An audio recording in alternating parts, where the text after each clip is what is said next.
முன்னொரு காலத்துல ஒரு அழகான மாமரம் ஒண்ணு தன் பிள்ளைகளோட சந்தோஷமா வாழ்ந்துட்டு வந்துச்சு. அந்த மாமரத்துல மற்ற பழங்களை விட உருவத்திலையும் குணத்திலையும் வித்தியாசமான ஒரு பழம் இருந்துச்சு. அந்த பழம் தன் கூட உள்ள எல்லோருக்கும் தன்னம்பிக்கை கொடுக்கிற பழமா இருந்துச்சு. ஒரு நாள் மரத்துல 2 மாம்பழங்கள் இப்படி பேசிக்கிட்டாங்க. எனக்கு ஒரே இடத்துல இருக்க போர் அடிக்குது. எனக்கு இந்த லைஃபே பிடிக்கல. கடவுள் ஏன் என்ன பழமா படைச்சாரோ? அப்படி சொல்லாத சகோதரி, கடவுள் படைச்ச எல்லா உயிர்களோட வாழ்க்கையிலயும் இன்பமும் துன்பமும் கலந்துதான் இருக்கு. அதனால நம்ம எதை நினைச்சோம் கவலைப்படாம சந்தோஷமா இருக்கணும். நாம இந்த மரத்துக்கு மேல இருக்க வரைக்கும் தான் கொஞ்ச நாள் ஆயுளோட இருக்கலாம். நீ ஆசைப்பட்ட மாதிரி நாம கீழே போனா கொஞ்ச நேரத்துல செத்துடுவோம். அதனால நடக்கிற எல்லா விஷயத்திலயும் ஏதோ ஒரு நன்மை நிச்சயம் இருக்கும். இதை கேட்ட மாம்பழமும் அதை புரிஞ்சுக்கிட்டு சந்தோஷமா இருந்துச்சு. ஒரு நாள் ஒரு பறவை மாமரத்துக்கு பக்கத்துல வந்து சோகமா உட்கார்ந்துச்சு.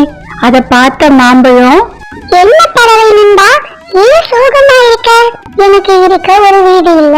எங்க வீடு கட்டினாலும் அது நிரந்தரமா இல்ல. ஒவ்வொரு நாளும் ஒவ்வொரு இடத்துல தங்குறேன். நினைச்ச நேரம் நினைச்ச உணவும் கிடைக்கிறது இல்ல.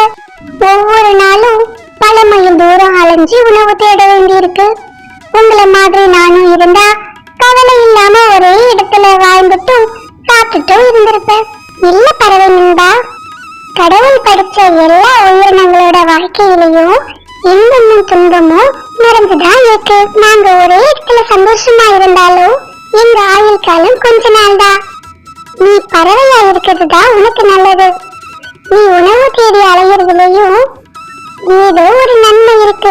இதை கேட்டு கோவப்பட்ட பறவை, ஏய் மாம்பழமே, நான் கஷ்டப்படுறத பார்த்தா உனக்கு நன்மையா தெரியுதா?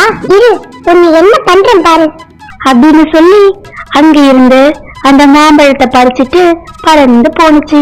அந்த பறவை அங்க இருந்து ரொம்ப தூரம் பறந்து போனுச்சு. கடைசியில தண்ணீரே இல்லாத ஒரு வறண்ட நிலப்பகுதிய அடைஞ்சது. அப்புறம் அந்த பறவை சொன்னிச்சு, ஏய் மாம்பழமே, நான் உன்னை இப்போ சாப்பிட போறேன்.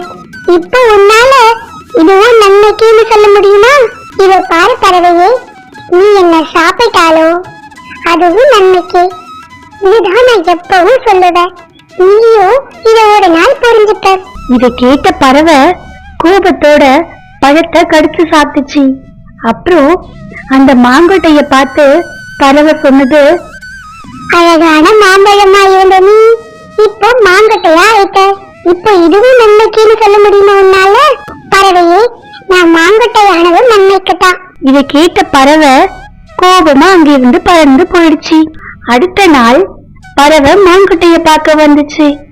என்ன மாங்கொட்டையே, நீ தண்ணி உள்ள இடத்துல இருந்தாலும் வளர்ந்து வரலாம். ஆனா இந்த வறண்ட நிலப்பகுதியில இருக்க உனக்கு ஆயுள் முடிஞ்சது. இதுவும் நன்மைக்குன்னு இப்ப சொல்லி பார்க்கலாம். பறவையே, இதுவும் நன்மைக்குதான் அப்படின்னு சொல்லி மாங்கொட்டை சிரிச்சுது. பறவை கோபத்தோட பறந்து அங்கிருந்து போனுச்சு. சில நாட்கள் இப்படியே போனது. ஆனாலும் மாங்கொட்டை கடவுளை நம்பி நம்பிக்கையோட அங்க இருந்தது. ஒரு நாள் வறண்ட நிலப்பகுதியில லேசா காத்து வீச ஆரம்பிச்சது. மாங்கொட்டையும் காத்துல நகர ஆரம்பிச்சது. மாங்கொட்டை நகர்ந்து நகர்ந்து கடைசியில ஒரு அழகான மாந்தோட்டம் இருக்க இடத்துக்கு வந்து சேர்ந்துச்சு. ஒரு நாள் அங்க பழம் சாப்பிட வந்த அந்த பறவை மாங்கொட்டைய பார்த்து கீழே இறங்கி வந்தது. என்ன மாங்கொட்டையே, நீயும் ஒரு காலத்துல இந்த மாமரங்களை மாதிரி சந்தோஷமா வாழ்ந்துட்டு இருந்த. ஆனா இப்போ பாவம் மாங்கொட்டையா மாறி காத்துல அங்க இங்கன்னு அல்லாடிட்டு இருக்க. இதுவும் நன்மைக்கு உன்னால இப்ப சொல்ல முடியுமா? பறவையே, இதுவும் நன்மைக்கு. அதை நான் முழுசா நம்புறேன். இது உனக்கும் ஒரு நாள் புரியும் அப்படின்னு சொன்னது மாங்கொட்டை. இதை கேட்ட பறவை கோபத்தோட அங்கிருந்து பறந்து போனுச்சு.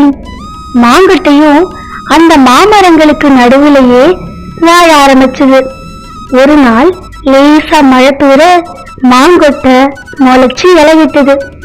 மாங்குட்டைக்கு தான் வளர்ந்து மரமாக போறோம்னு ரொம்ப சந்தோஷம்.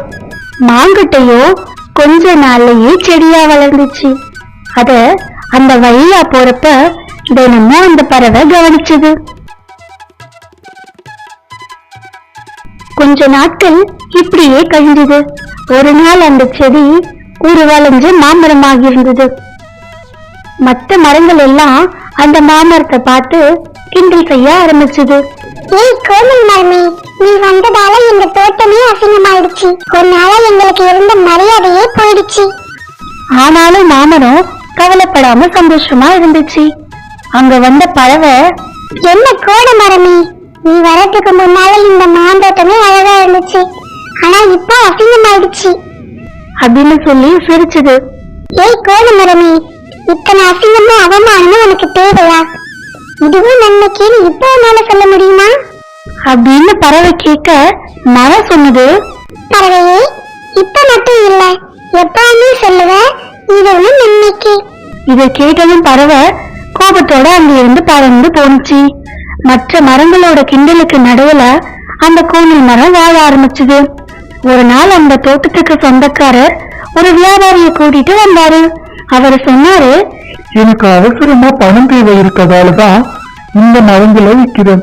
இந்த மரங்களை எடுத்துக்கிட்டு பணம் கொடுங்க. சரிங்க, நீங்க சொன்ன மாதிரி இந்த மரங்கள் எனக்கு பயன்படும், அதனால நான் பணம் தரேன்.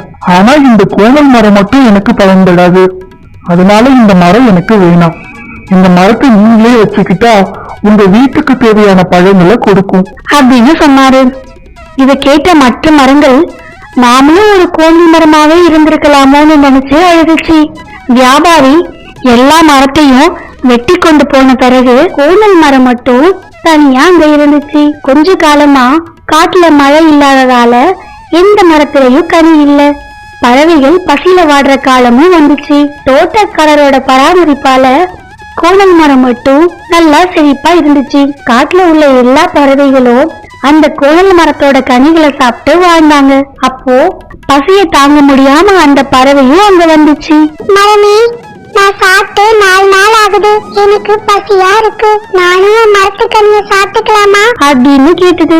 மரம் சொன்னது, பறவையே, நான் கோயில் மரமா ஆனதாலதான் நான் இன்னைக்கு உயிரோட உங்க எல்லோருக்கும் கனி கொடுக்கிறேன். இப்போ சொல்லு, இதுவும் நன்மைக்கு தானே? தான் தவற உணர்ந்த பறவை, மரமே, நீ என்ன மன்னிச்சிடு, நீ சொன்னது சரிதான், நடப்பவை அனைத்தும் நன்மைக்கு, அதை நான் இப்ப புரிஞ்சுக்கிட்டேன் அப்படின்னு சொல்லி மன்னிப்பு கேட்டுச்சு. அப்புறம் எல்லா பறவைகளோட சேர்ந்து அந்த பறவையோ மரத்துல பழம் சாப்பிட்டுச்சு. எல்லோரும் சந்தோஷமா இருந்தாங்க. குட்டி, நாம இந்த கதையில இருந்து கத்துக்கிறது என்னன்னா, எல்லோரோட வாழ்க்கையிலையும் இன்பமும் துன்பமும் நிறைஞ்சு இருக்கும். துன்பம் வரும்போது நாம அதை பார்த்து துவண்டு போக கூடாது. அந்த துன்பத்துல கூட ஏதோ ஒரு நன்மை இருக்கும். நாம அதை நினைச்சு சந்தோஷப்படணும். நடப்பவை எல்லாம் நன்மைக்கு நினைச்சு வாழ ஆரம்பிச்சா நம்ம வாழ்க்கையில நடக்கிறது எல்லாமே நன்மையா இருக்கும். நம்ம வாழ்க்கையும் சந்தோஷமா மாறும். இந்த வீடியோ உங்களுக்கு பிடிச்சிருந்ததுன்னா நம்ம சேனலை லைக் பண்ணுங்க, சப்ஸ்கிரைப் பண்ணுங்க, ஷேர் பண்ணுங்க, நம்ம சேனலுக்கு சப்போர்ட் பண்ணுங்க. தேங்க்ஸ் ஃபார் யுவர் வாட்சிங்.